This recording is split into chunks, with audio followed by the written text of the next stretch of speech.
Good evening, everyone. Welcome back to Empty Cloud Monastery. So, this evening, as usual, we'll start with some meditation practice. Then I'll continue with the three-part series on the Metta Sutta.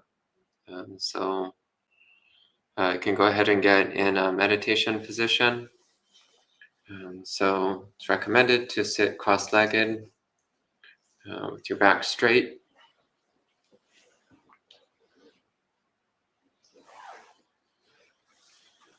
Shoulders back, hands resting gently in your lap.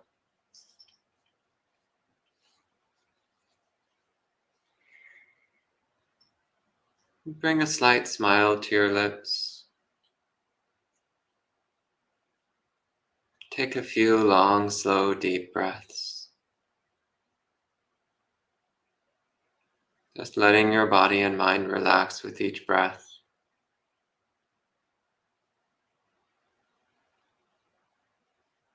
Letting all thoughts of past and future fall away.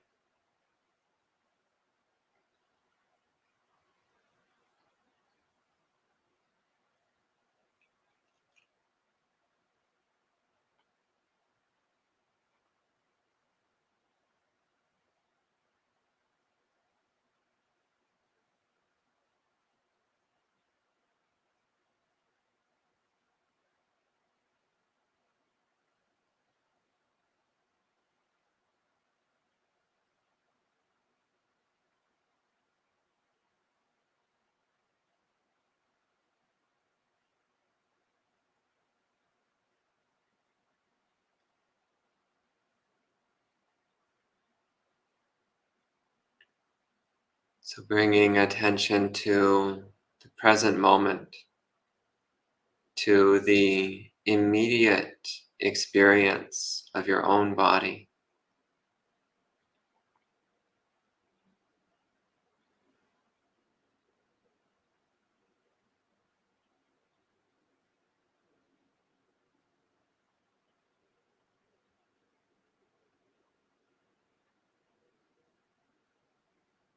And with this presence of mind, with an alert and steady mind, you can silently repeat, "May everyone be happy. May everyone be happy. May everyone be happy." Just repeating this phrase a few times, bringing up again that feeling of metta that we've been practicing. Bringing up again that feeling of limitless, all-embracing, all-inclusive benevolence. That sense of limitless, gentle, kind goodwill.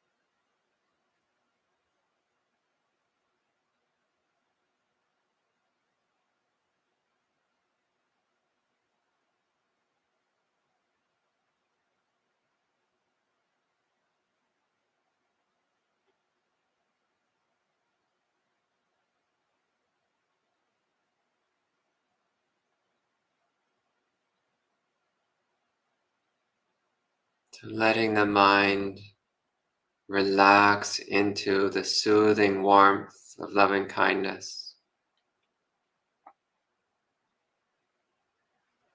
like relaxing into a hot bath or a sauna.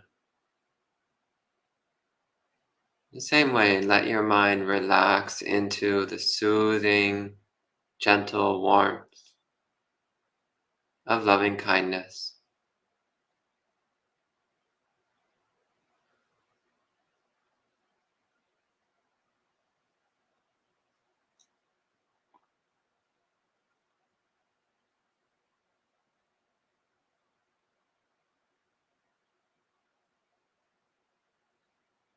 letting the feeling of metta soothe away any tension in the body and mind.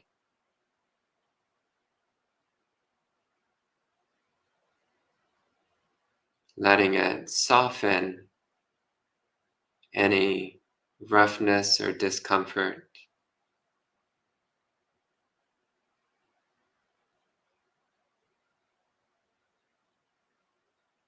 So letting the mind soak in metta, steep in metta.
When the mind is saturated with the gentle joyfulness of metta,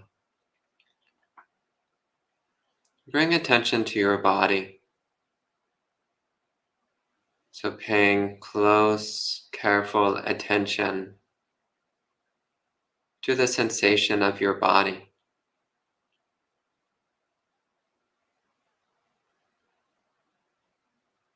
So clearly feeling your whole body all at once as a single object, a single unified experience.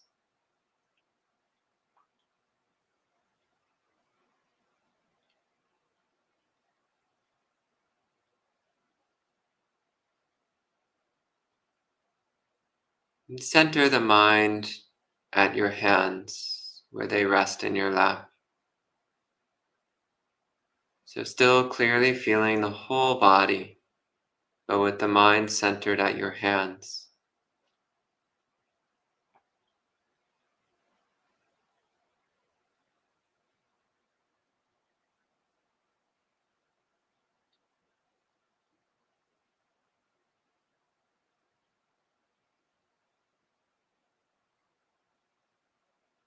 So keeping that gentle, happy mind of loving kindness.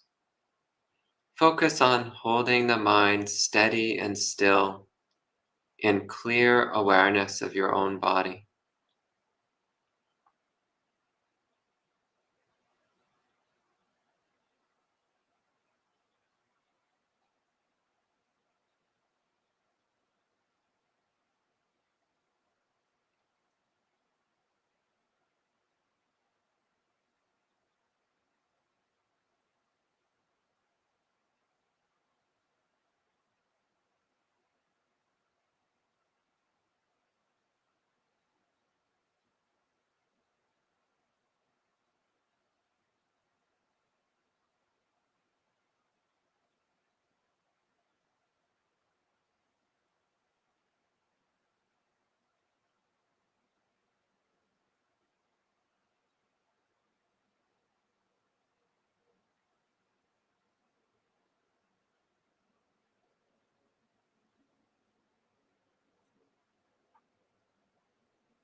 So you can adjust your posture.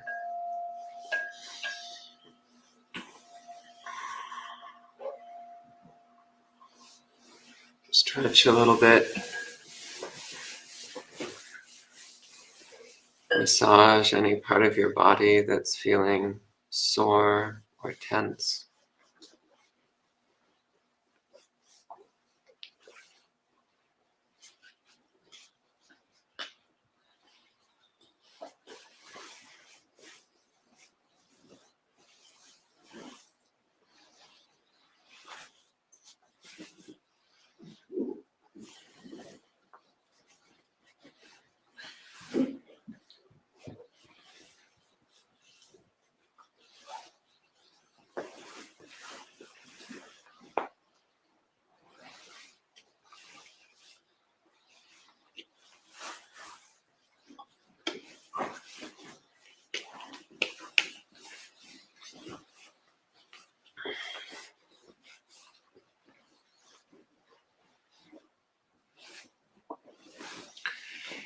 So at this time, I'll pay homage to the Buddhas and then continue with the Dhamma talks about the Metta Sutta. Namo tassa bhagavato arahato samma sambuddhassa. Namo tassa bhagavato arahato samma sambuddhassa. Namo tassa bhagavato arahato samma sambuddhassa. Buddhang dhammang sanghang namasami.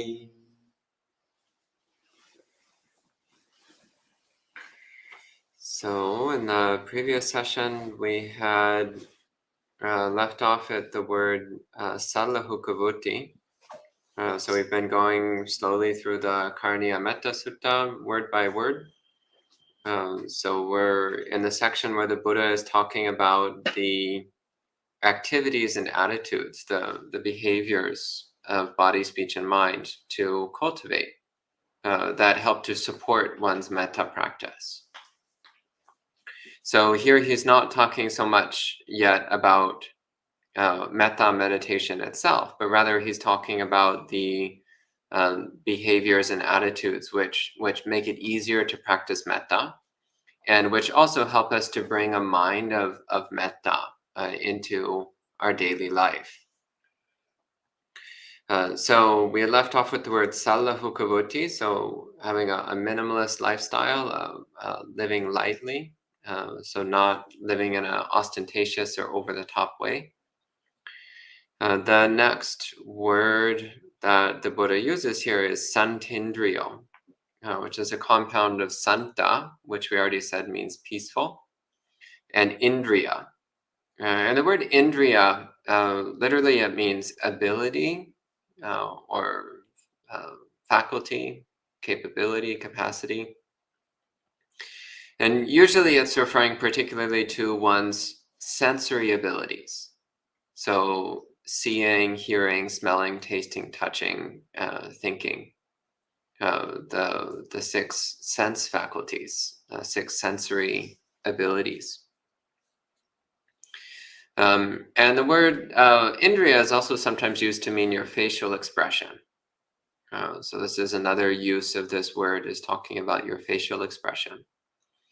So the idea here is that in all of our sensory activities, to maintain a sense of peacefulness, of composure, of serenity. So when looking at things, to look at them peacefully. So when listening, to listen peacefully. When tasting something, to taste it peacefully, and so on. So this is referring to bringing a sense of serenity to all of our activities, a calm, composed, uh, peaceful mind, peaceful attitude, whether we're seeing, hearing, smelling, tasting, touching, or thinking. Whatever it is, we come to it with a calm, composed, and peaceful mind.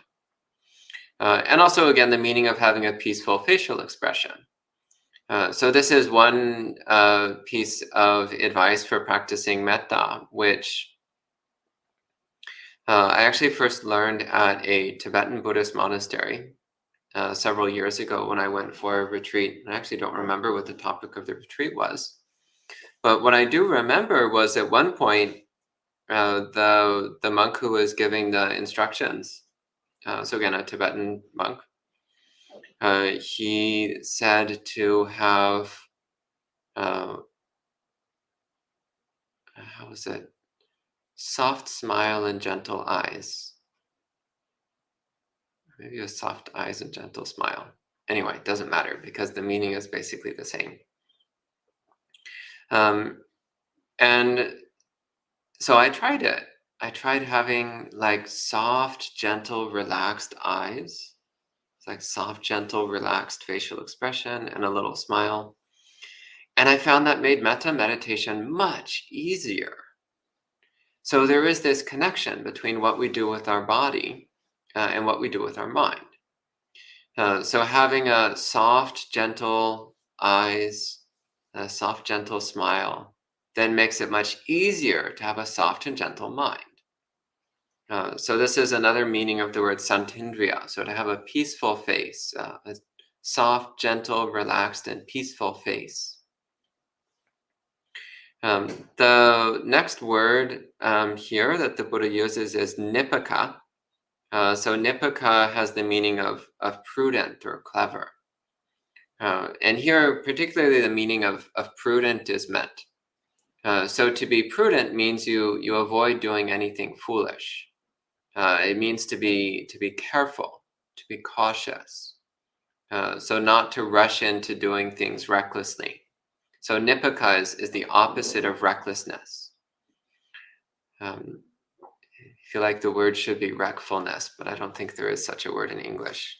The opposite of recklessness. So nipaka is to be cautious and careful in everything that you do. And this also is very important because recklessness tends to be harsh. Recklessness is often harmful. When we're not being careful, when we're not being cautious, then there's a chance that we're going to hurt someone or ourselves. There's a chance that we're going to disturb our peace of mind. In fact, that's quite likely that we're going to disturb our peace of mind. So instead, cultivating a sense of carefulness and cautiousness in our behavior, this quality of prudence, then also supports having a gentle mind, a peaceful mind, a mind of metta.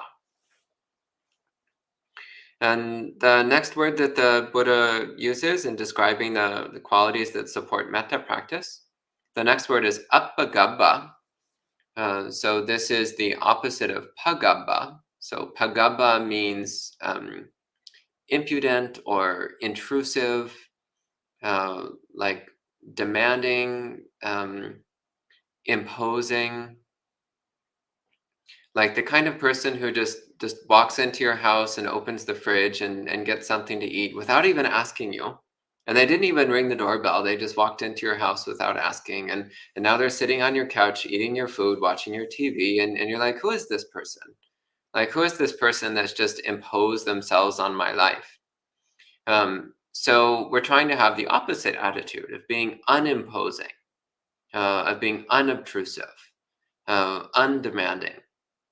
So it's similar to the quality of being respectful, the quality of not wanting to impose on others, not wanting to ask too much of others, not wanting to be a burden on others. It's related to those states of mind.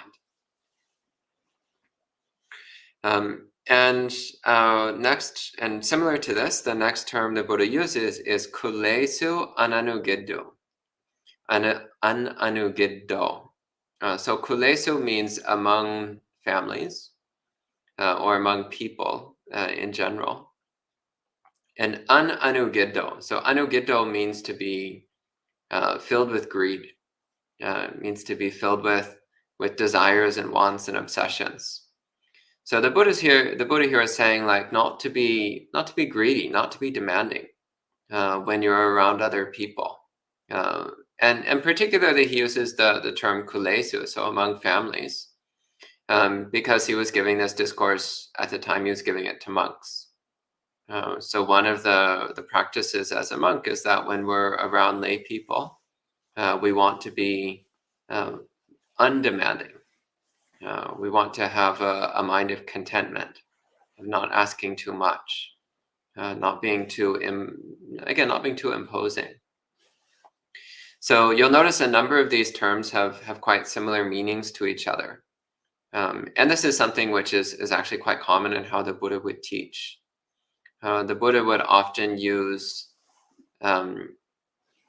several different words which all have very similar meanings as a way of communicating his point, of getting his message across. So it's also what we're seeing here. The Buddha's saying several different things which all have a similar meaning. So communicating this idea of not wanting to impose on others, not asking too much from others, not being demanding, and also of really doing our best to put forward our best behavior when we're around other people. And similarly, the next thing the Buddha says, and this is a whole phrase, so nacha kuddhamacare kinchi yena vinu pariyopavadeyam. This means not doing anything, no matter how minor, which would be criticized by wise people. So this also is a constant reflection. So actually, this is a very powerful practice. It's just to, before doing anything, ask yourself, if wise people knew what I was doing, would they criticize it? So you're in the grocery store and you're about to steal something and you're like, would wise people criticize this? And you're like, yes, they would. Okay, I probably shouldn't do it then. Or you're about to skip morning puja and you're like, well, would wise people criticize me for this? Yeah, they probably would. So you drag yourself out of bed and stumble down to the meditation hall. Or you're about to tell a lie and you're like, well, would wise people criticize this? And you're like, yes, they would.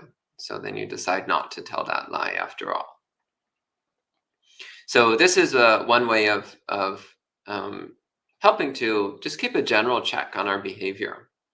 Most people have a relatively functioning conscience, relatively functional sense of what's right and wrong. Not everyone. Some people, their conscience is extremely weak or seemingly absent entirely. And some people, they actually have the opposite problem. Their conscience is in overdrive to where even things which are harmless, they think are bad. Even things which are not a problem, they think are wrong. So that also can be a problem. Sometimes our conscience is too weak and we don't know right from wrong. And other times, our conscience is so strong that we're afraid of doing things, even things that are blameless or harmless. But the statement here, it's assuming that you have a relatively normally functioning conscience. You have a general sense as to what wise people would criticize. You could also ask yourself, what would the Buddha say about this? And this helps if you've read the suttas. So I think I recommend several times a week. I recommend read the suttas cover to cover, all of them. Doesn't take very long. And it's incredibly helpful for understanding what the Buddha actually taught. If you only rely on secondhand information about the Buddha, then you'll never really know what the Buddha taught. If you know, well, Bhante so-and-so says this, and Ajahn so-and-so says that, and Ayya so-and-so says this other thing, it's like, well, that's all nice, but what did the Buddha say? And once you know what the Buddha said, then you'll have a much better understanding of what the other bhikkhus and bhikkhunis are talking about. And also you'll know when maybe some information is not very accurate. And also you'll know when maybe you misunderstood something. Maybe a monk actually was teaching you something correctly, but they were teaching it through their own language, through their own words, through their own understanding. And then you received it through your own filters. So you wind up with a misunderstanding. But when you understand what the Buddha himself said, then you'll have a much clearer sense of what is it that wise people would criticize. And then again, applying this reflection to our own behavior. If we're about to do something that wise people would criticize, then we stop ourselves. So then next in the sutta, the Buddha finally gets into something that we might actually call meditation instructions. So starting at this point, the Buddha is giving basically a thought to bring to mind as a way of helping to kindle the spark of metta. So in Pali, the first part of this is Sukhino va kemino hontu sabe sata bhavantu sukhitatta. So Sukhino va kemino hontu means may they be happy and safe. And sabe sata bhavantu sukhitatta. So may all beings be happy within themselves. So a very simple wish. So it's bringing up this wish. May all beings be happy. May all beings be safe. So this is similar to some of the common metta phrases that you'll commonly hear. So you'll commonly hear recommendations to think things like, may everyone be happy, may everyone be healthy, may everyone be safe. Well, this is actually quite similar to the recommendation the Buddha is giving here. So it's wishing. May all beings be happy and safe. May they have happiness within themselves. So not needing something outside themselves in order to be happy. And then the Buddha goes on with this reflection. So ye kechi pana bhuttati, so any kind of beings whatsoever. So here he's making it clear, like this is not just talking about one particular kind of being, but any kind of being whatsoever. Tasava tavarava anavasesa, so whether weak or strong, so all beings without any exceptions, whether they're weak or strong. Digava ye mahantava, so long, large, majjhima rasika anukatula, medium-sized, short, small, or tiny. So basically any being, so from really big beings all the way down to really tiny ones. So really big beings like elephants and whales come to mind. Also the Brahma Devas. The Brahma Devas are enormous, like the size of a solar system or a galaxy. So these are incredibly huge beings, like far beyond the scope of what we normally think of as big. And all the way down to really tiny beings. So you think of the smallest insects. Well, there's actually insects so small you can't see them with your eyes. You need a magnifying glass or even a microscope to see some insects. So whether they're gigantic or tiny, we make no difference, no distinction. We wish for all of them to be happy. Next.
Okay. To the people online, can you see us again? Are we back?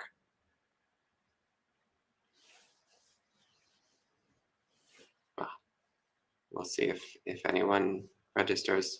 But yeah, so the attitude. Okay, we're back online. Wonderful. Yeah, sorry, we lost connection for a moment there. So yeah, to answer your question, so the behaviors and attitudes that the Buddha is describing in the beginning, they're ways that we cultivate a sense of caring about others. So there are ways that we cultivate a sense of um, kindness and well-wishing towards others. So we're trying to avoid doing anything that's going to upset other people or offend other people or harm other people. Um, so all of that contributes to the cultivation of a sense of metta. And if it's done from a mind of metta, then it doesn't feel restrictive. It actually feels natural. If you want others to be happy, then naturally you're not going to be demanding or intrusive. You're going to be respectful and kind. Similarly, if your mind is filled with metta, then naturally you'll be peaceful in what you do, and you'll have a peaceful facial expression and peaceful behavior and so on. And also cultivating these behaviors helps to bring up a sense of respectfulness and so on towards other beings. Does that answer that? So the moral practices that we do in Buddhism, they're not meant to feel constricting, but rather they're meant to support the development of wholesome states of mind. Um, and they're ways of helping us stay away from doing things which are going to damage the wholesomeness of our mind. Does that make sense? It does, but it's a lot. Yeah, of course. So Buddhism is a lot. So you just do it piece by piece, bit by bit. And over time you add more and more. And again, as you add more, then you get more results, more benefits, and naturally you want to do more. So Buddhist practice tends to build on itself over time. Okay, so if there's any questions from the people online, please go ahead. Again, sorry for the lost connection. Fortunately, you only lost a couple of minutes.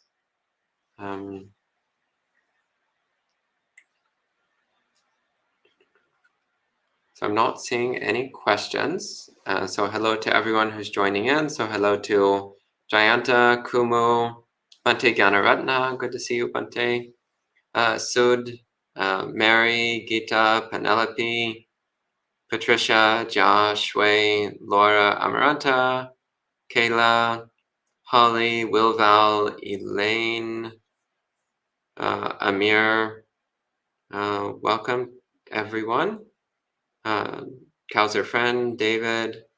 Yeah, good to see all of you. So I'm not seeing any other questions. So if there's nothing else from in person, you have something? I had one question. I don't know if this is related to your topic, but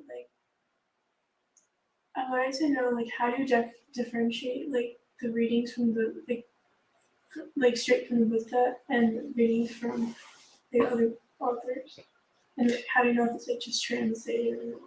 I think that's more something to talk about tomorrow. Okay. So you can bring that to Monk Chat tomorrow evening. Okay.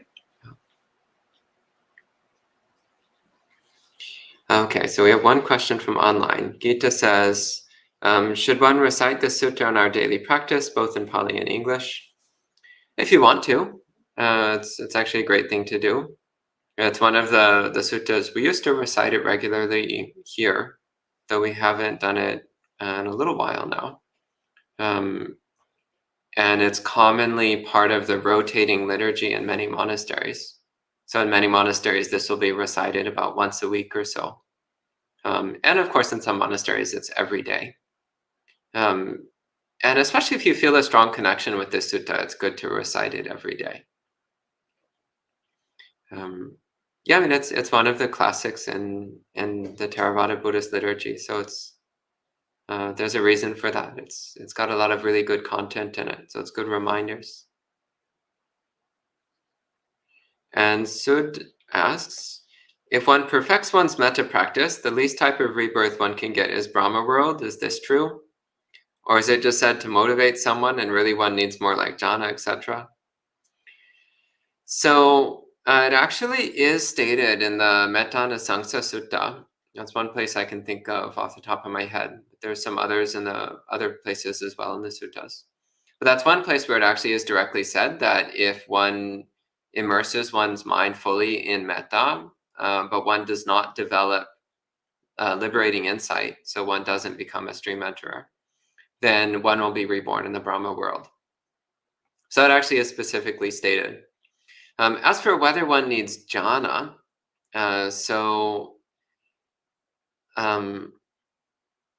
as I mentioned before, you actually can enter jhana through metta. And there's many people have the opinion that when the Buddha talks about metta vimutti, so the liberation of mind through metta, that he's talking about entering jhana through metta practice.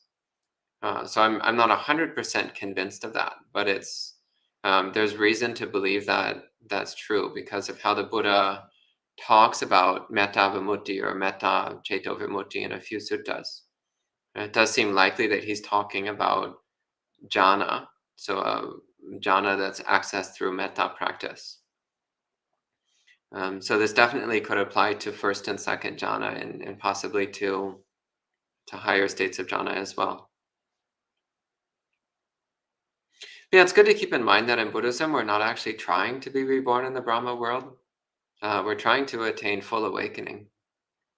So being reborn as a Brahma is well, supposedly it's very pleasant, but it doesn't bring wisdom. It's just a very pleasant state of being that lasts a very long time. What is Brahma world? So it's very high Deva realms, so higher than the...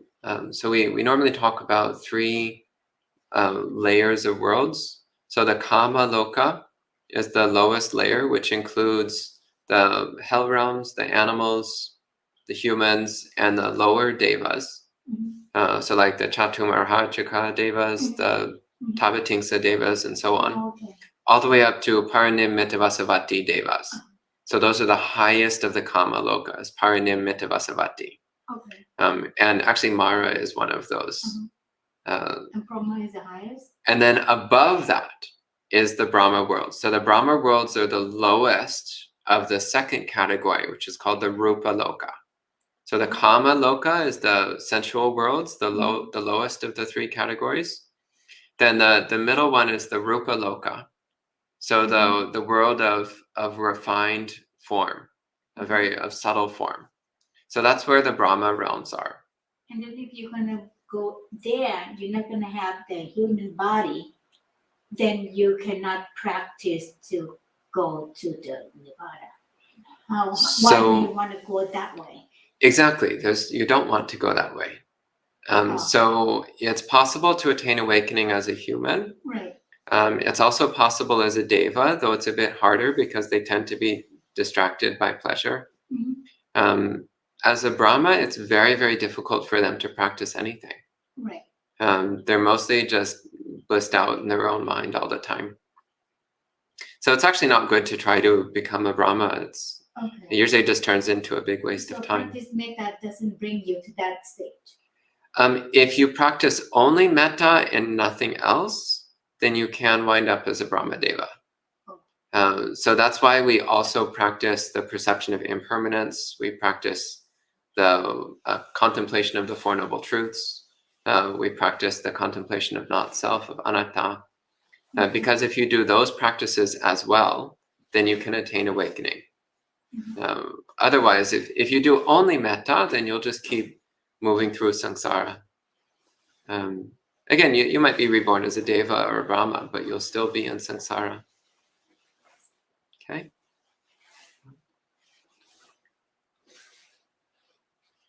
And Learner asks, many Buddhist devotees depend on their livelihood by killing fish, meat, etc. What should we tell them, and what is the best solution? Well, actually, it's possible that you shouldn't tell them anything. Delivering unrequested advice to other people is often a good way to lose friends rather than help friends. But it is true, we should not be killing things. So it's wrong livelihood to be a fisher or a hunter or an animal farmer. So those are, if one is sincere about one's Buddhist practice, one will not do that kind of livelihood. They'll find a way of living which doesn't hurt anyone. So this is the definition of right livelihood, is a job which doesn't hurt anyone. If you talk about that, what did Buddha say about having pet? Would it be something that you should be metta to them, but at the meantime you're attached? Well, the Buddha didn't actually say anything about having pets. But if you do have a pet, then you should take care of it. Because it's a sentient being like any other. But then you feel attached to it. You feel sad when it die. Yeah. So don't feel attached to it. That's a choice. You can take care of it without being attached to it. That's hard. Just like your kids. You can take care of your kids without being attached to them. Of course it's hard. Buddhism is hard. It's not easy. If it was easy, we would all be Buddhas by now. But of course it's hard. Sud says, it seems an easier goal to attain the Brahma world than the first stage of awakening. Is this true? Yeah, that's true. We've all been Brahmas countless times in the past, but none of us have attained even the first stage of awakening. Well, I haven't anyway. Maybe some of you have. But actually it's quite rare. Far more common is people who think they've attained the first stage when they haven't. I've met quite a number of those over the years.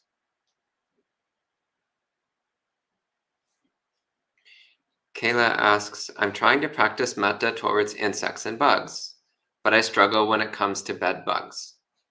I know they are trying to be free from suffering, but if one were to get them, they can cause suffering to many others. So what do we do when it comes to bed bugs? Throw out your mattress. That's what you do. You can wish, may all these bed bugs be very happy living in this mattress, but the mattress will no longer be in my house. That's what you do.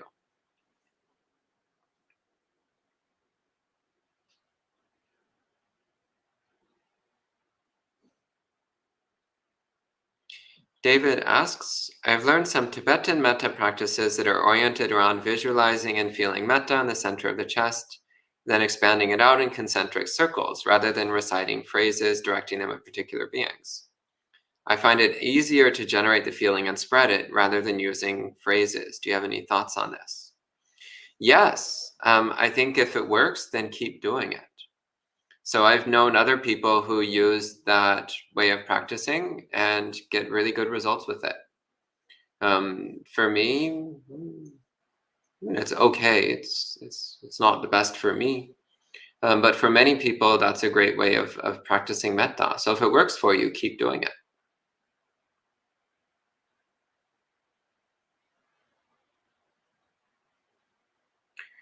Sud is asking, is it true that those who are Buddhists who attain to Brahma world would attain parinibbana from the Brahma world, since they continue to practice in the Brahma world? You're probably actually thinking of the Suddhavasa, the Pure Lands. So the Pure Lands are in the same category of realms as the Brahma worlds.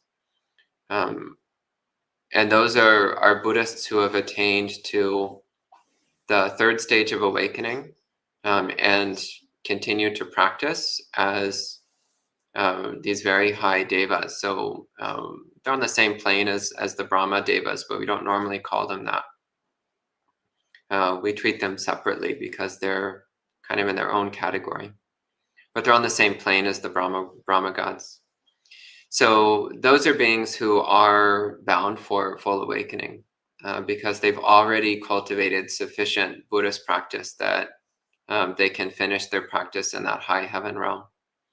But if you haven't attained at least the first stage of awakening and you're reborn as a Brahma, usually things don't go so well from there.